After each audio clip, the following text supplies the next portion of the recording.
What's up, Street Squad? I hope you're having a blessed day. I know that I am. But today I thought I would go back into the book of Luke and I would go to one of my favorite verses in the whole book. And I think it's a lot of everybody's favorite verses. It's chapter 23 and it's verse 39.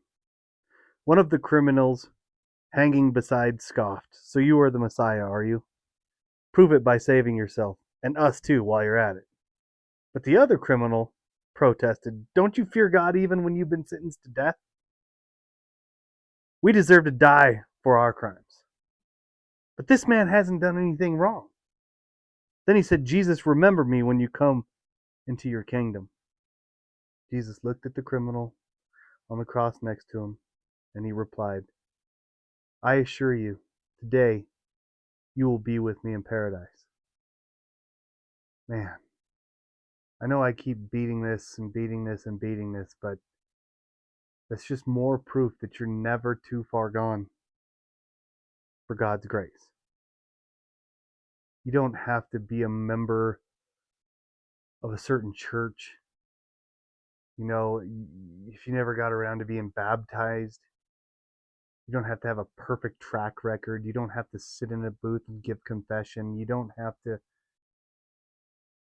count beads on a necklace. You don't have to do anything other than just ask Jesus to come into your heart. Ask Jesus to be the Lord of your life. As I'm guessing this criminal did on the cross next to him, who deserved death. This is crucifixion. This was only reserved for the worst of the worst criminals. This wasn't just somebody who stole bread. This would be equivalent to a shooter in a building. He was the worst of the worst. A criminal that most of us would say deserves to die, deserves the worst punishment, deserves the worst death. For a moment, he's seen Jesus for who Jesus was, the Messiah, and simply asked him, "Please remember me when you go into your kingdom today." And Jesus said, "Surely I tell you, today you will be in paradise with me." Man, do you imagine that the first guy walking in with Jesus? That had to be a sight, and I can't wait to see that guy one day and ask him, how did you get so lucky? And I'm sure he'll just tell me, we just got to ask Christ into our hearts. Believe that he is the Messiah and that he was raised from the dead, and truly you'll be saved. It tells us that in Romans. Jesus forgave those who nailed him on the cross. Here in the most here in the most unjust situation in history, forgiveness was extended without limit. If Christ forgave in this way from the cross, no sin we've committed is too great for his forgiveness. As we experience his forgiveness, we are freed to forgive those who have sinned against us. Christ enables us to release the bitterness and resentment, which can only imprison us. His forgiveness empowers us to be forgiving people, forgiving ourselves as well as those who have hurt us. That's pretty powerful.